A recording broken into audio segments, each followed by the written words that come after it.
What's going on, YouTube? Today I want to show you guys this Tanto right here. It is the Dragon King Modern Tanto. And I like to think of this as the Generation 2 model. So it kind of has that Unakubi Zakuri looking blade geometry. I'm sure there's a name for it, I just don't know what that name is.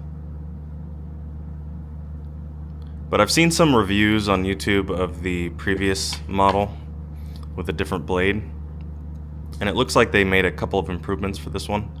So I pulled the trigger and bought it. This, depending on where you go to get this, it'll be, you know, around 200, 250 bucks. I got this from RVA Katana for 250 bucks. Or actually it was like 200 something, and I paid for expedited shipping. So, but I've always wanted a Tanto. I just wanted a really practical one, and so I think this one really fits the bill. I'm not a huge fan of the G10 handle. I think it makes it much more practical for kind of modern use, camping, you know, fishing, hunting, that kind of stuff. Just overall utility, I think you could use this for. So why don't we just kind of talk about the handle, any fittings that there are, the saya, and then the blade, and I'll give you guys just kind of an in-depth look at this thing. Give you as many angles as I can. But if we start at the handle, this is made out of G10 fiberglass, and I wasn't sure if I liked this, just because it's a very stark difference from kind of a traditionally made Tanto, but I think it's very practical. When this arrived, it had that kind of characteristic, very dry, fibrous look that G10 handles can have, so I went ahead and just spritzed on some CLP, and now it looks very moisturized and new. Little tip for you guys there. If we look at it, it has a lanyard hole, and it has these Allen key nuts holding on the handle. I did remove these, and the handle is glued on, so it doesn't matter. What I do think is that they should have used something other than these nuts here. Maybe something copper to match the SEPA, or maybe brass, just something to kind of make it look a little less tactical. It has dragon manuki. Dragon looks kind of goofy, but the manuki themselves are very well cast. You can see that they are inlaid into the handle, so you can't see any light shining through the other side. And they are different on both sides. This side's a little bit better. Cutouts fits the manuki a little bit better.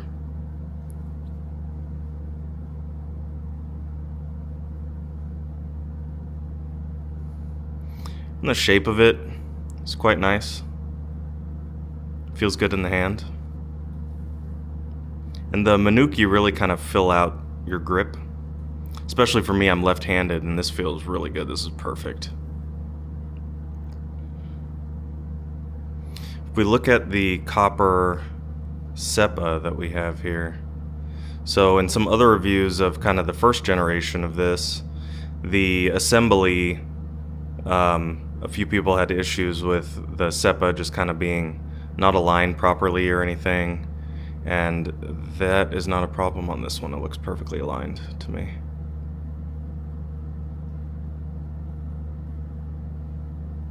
The Suba, if you can call it that, is just this kind of spacer looking thing. It's nice. Feels high quality. Feels chunky. If we take a look at the habaki, it just has a standard copper habaki. Fits the blade very well.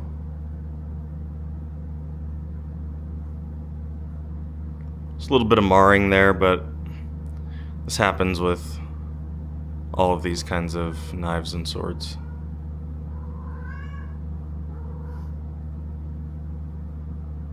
Very nice. Love this abaki. And let's go ahead and take a look at the saya. So this Tanto actually comes with some OD Green 550 cord as their version of Sageo. I wasn't a fan of that. I get the vibe they're going for, this kind of modern military tactical look, but I much prefer kind of a more elegant, I don't know if you can call it traditional, but I like kind of a pop of contrast and color with the Sageo. So I just went ahead and bought a spool of maroon 550 cord from Amazon. Tied it on there. I think it looks a lot better. But the Koiguchi is made of polymer, and it's done well. Fits the blade very well.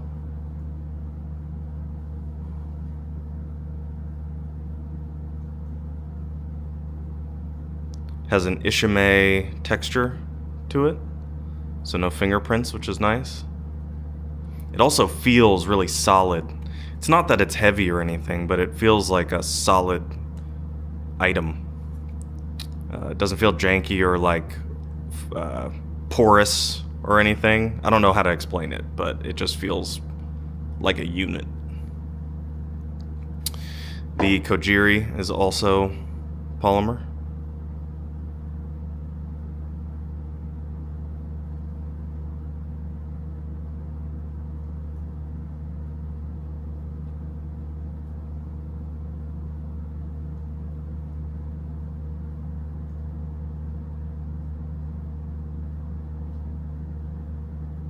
Let's go ahead and take a look at the fit.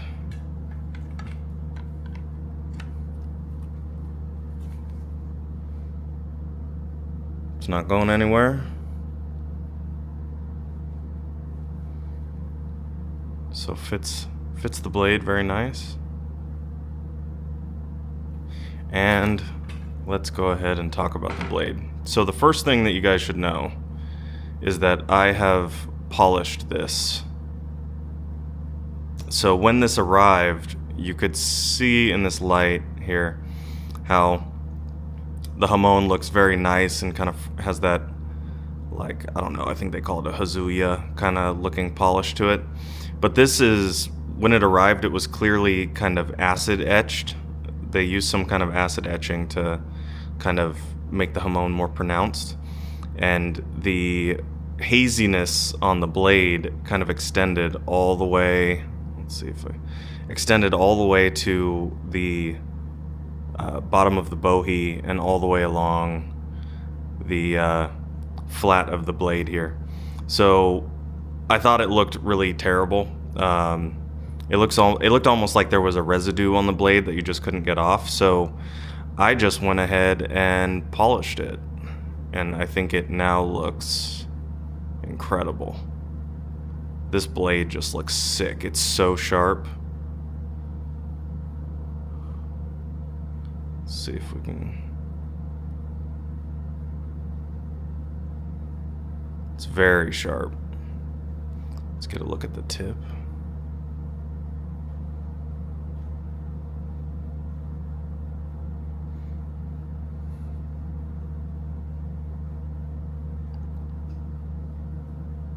And this blade is made out of 1566 steel. I'm not sure what that means. I'm not a metallurgist.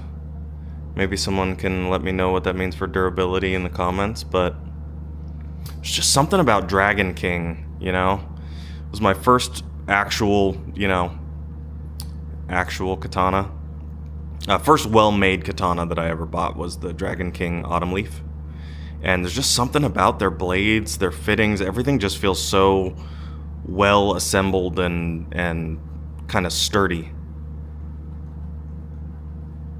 They also have a mirror polished bohi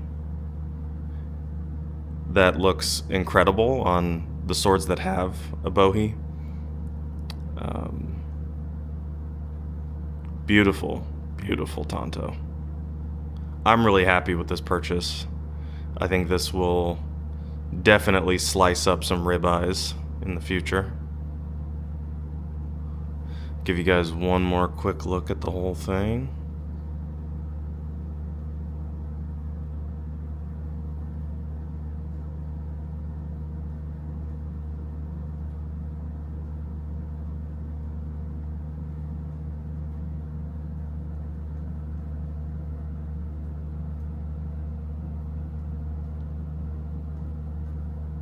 So yeah, that's kind of all I've got for you guys. If you watched this far, I appreciate it. I'll see you guys in the next one.